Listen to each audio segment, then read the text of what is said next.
साल 1912 में 37 years old David Blair, जो कि एक सीनियर मर्चेंट सीमैन था, वो एक British shipping company white star line के लिए काम करता था। उसी साल फरवरी में उसकी कंपनी उसे इन्फॉर्म करती है कि जो बड़ा लग्जरी शिप नॉर्दर्न आइलैंड में बनाया जा रहा है, डेविड उसका सेकंड ऑफिसर होगा। सेकंड ऑफिसर के तौर पर डेविड की प्राइमरी रिस्पॉन्सिबिलिटी शिप के नेविगेशन ऑपरेशंस को सक्सेसफुली हैंडल करना थी। नाउ डेविड ने ऐसे कई ऑपरेशंस किए थे, बट उसने कभी इतने बड़े शिप पर सर्व नहीं किया था। ये डेविड के करियर का सबसे चैलेंजिंग सेल होने वाला था, लेकिन वो अपनी फैमिली को बोलता है कि वो इसको लेकर काफी एक्साइटेड है। डेविड अगले ही दिन बेलफास्ट के लिए निकल जाता है, जहां इस जहाज को बनाया जा रहा था, और वो वहां अगले 3 महीनों तक रहता है, जब तक कि शिप बनकर रेडी नहीं हो जाता। एंड फाइनली 2 अप्रैल 1912 को कुछ छोटी मोटी फॉर्मेलिटीज के बाद जहाज को पानी में उतार दिया जाता है, और इसके बाद डेविड और बाकी सारे मेंबर्स बोर्ड करते हैं और कहते हैं सेल। उनका फर्स्ट स्टॉप होता है साउथहैम्पटन यूके,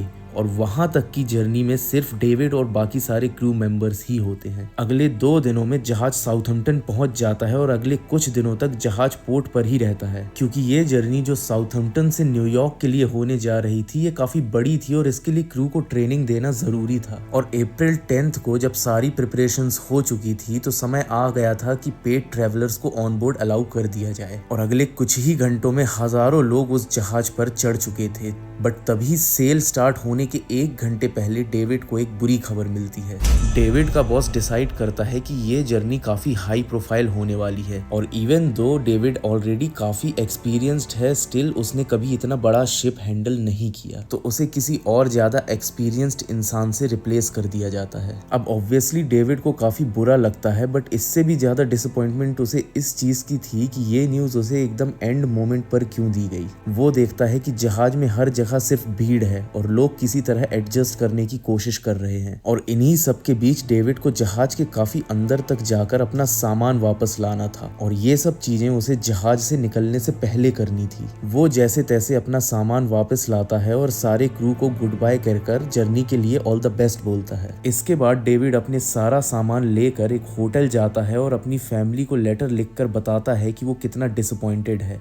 लेटर लिखने के बाद डेविड सो जाता है। अगली सुबह जब वो अपना सामान देखता है, तो उसे पता चलता है कि वो गलती से जहाज की कुछ चाबियां साथ ले आया है, और ये चाबियां एक स्पेशल क्लोजेट की थी, जो कि डेविड को इसलिए दी गई थी क्योंकि वो जहाज का सेकंड ऑफिसर इन इंचार्ज था। इस क्लोजेट में स्पेशलाइज्ड शिप बाइनोकुलर या कहीं दूरबीनें रखी हुई थी। उसे इसके लिए काफी बुरा लगता है, बट वो कुछ कर भी नहीं सकता था सिंस जहाज ऑलरेडी न्यूयॉर्क के लिए निकल चुका था। तो वो सोचता है कि वो सिंपली उन्हें चाबियां मेल कर देगा जब वो न्यूयॉर्क पहुंच जाएंगे। दूसरी तरफ जहाज में क्रू को समझ आ जाता है कि चाबियां डेविड के पास ही हैं, सिंस ये जहाज की फर्स्ट सेल थी। बट क्रू सोचता है कि अब इस जगह मुड़कर हम नहीं लौट सकते। उन्हें लगता है कि वो सब इतने ट्रेंड हैं कि अगर उनके सामने कुछ आएगा तो वो उसे बिना बाइनोकुलर्स के देख लेंगे।